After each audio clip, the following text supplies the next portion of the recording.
हम जिस प्लैनेट में रहते हैं उसका नाम है अर्थ और अर्थ आता है सोलार सिस्टम में और जो सोलार सिस्टम है वो आता है गैलेक्सी में जिसका नाम है द मिल्की वे गैलेक्सी। लेकिन सबसे इंटरेस्टिंग बात ये जो मिल्की वे गैलेक्सी है ना ये एक बहुत ही ज्यादा विशाल काय गैलेक्सी है। लेकिन इस विशाल गैलेक्सी के बीच में एक विशाल ब्लैक होल है। यस, एक ऐसा ब्लैक होल है जो हमें दिखता ही नहीं है, इनविजिबल है। लेकिन क्यों?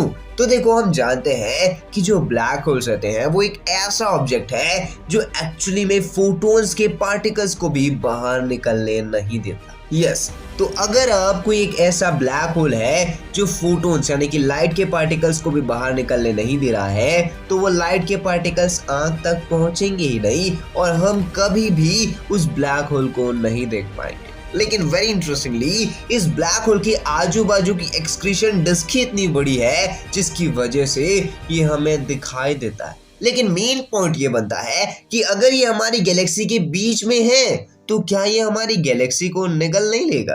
तो देखो, मैं आपकी जानकारी के लिए बता दूं कि इसके बहुत ही ज्यादा चांसेस है कि ये हमारी गैलेक्सी को निगल लेगा। लेकिन यहाँ पर एक पॉइंट बनता है और ये जो पॉइंट है ना, ये पॉइंट ये है कि जो सुपर मैसिव ब्लैक होल है ये जरूरी है हमारी गैलेक्सी के लिए, यानी कि अगर ये नहीं होता तो हमारी गैलेक्सी स्टेबल नहीं रह पाएगी। लेकिन मैं ऐसा क्यों बोल रहा हूँ? तो देखो, कहीं ना कहीं हम सब जानते हैं कि जो एक्चुअली में सुपर मैसिव ब्लैक होल्स रहते हैं ना उनके आजू बाजू में गामा रेज रहती है। अब अगर ये जो गामा रेज रहती है इसके अंदर कोई भी चीज आती है तो वो ऑलमोस्ट खत्म हो जाती है। और सेम ऐसे ही यहाँ पर ये जो सुपर मैसिव ब्लैक होल है यानी कि सैजिटेरियस ए उसके साथ हो रहा है, यानी कि उसके आजू बाजू गामा रेज है और ये गामा रेज इतनी ज्यादा पावरफुल है कि अगर इसके आजू बाजू के प्लैनेट्स या फिर स्टार आएगा तो ये उसे खत्म कर देगी। बट वेरी इंटरेस्टिंगली एक्चुअली में जो हमारी गैलेक्सी का स्टार्टिंग पॉइंट है और ये सैजिटेरियस है,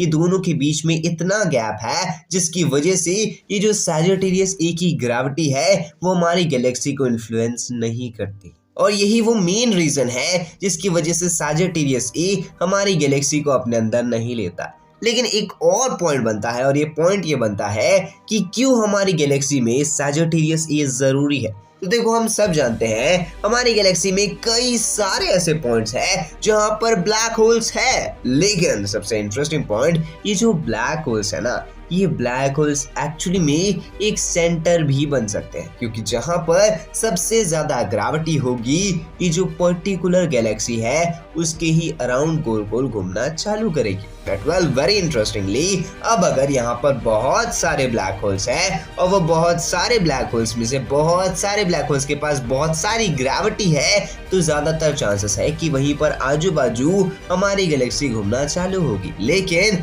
जो ये पर्टिकुलर सैजिटेरियस ए है इसके पास इतनी ज्यादा ग्रेविटी है, ये साइज और मैटर में इतना ज्यादा बड़ा है कि इसके 110% चांसेस है कि एक्चुअली में ये जो पर्टिकुलर मैसिव ब्लैक होल है ये अपनी ही ग्रेविटी से हमारे पर्टिकुलर गैलेक्सी का सेंटर बना है और उसे इर्द गिर्द चक्कर कटवा रहा है। यानी कि कहीं ना कहीं अगर हमारा प्यारा गैलेक्सी है तो वो इस पर्टिकुलर ब्लैक होल के कारण ही है, वरना अभी तक जो हमारी गैलेक्सी है वो कहीं और घूम रही होती। इसीलिए हर एक गैलेक्सी के बीच में एक सुपर मैसिव ब्लैक होल है। यानी कि कितनी दिलचस्प और इंटरेस्टिंग बात है ना कि कहीं ना कहीं जो हमारा यूनिवर्स है जिसमें इतने सारे क्रिएशंस है उन्हीं में से एक क्रिएशन है गैलेक्सी और ये जो पर्टिकुलर गैलेक्सी है इसके बीच में भी एक ब्लैक होल्स को क्रिएट करा गया है, ऐसे ब्लैक होल्स को जो उस पर्टिकुलर गैलेक्सी को संभाल सके और उसे अपने आजू बाजू गोल गोल घुमा सके कि एक्चुअली में वहां पर सारी चीजें बैलेंस बने रहे। यस,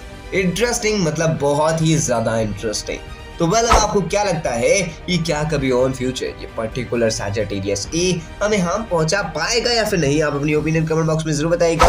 बाकी अगर आपको वीडियो देखने में मजा आया होगा तो वीडियो को लाइक करना, अगर आप चैनल पे नए हैं तो चैनल को सब्सक्राइब कर देना, साथ साथ बेल आइकन कॉल पे सेट करना। मैं मिलता हूँ अगली वीडियो में, तब तक के लिए जय हिंद, वंदे मातरम and thanks for watching this video.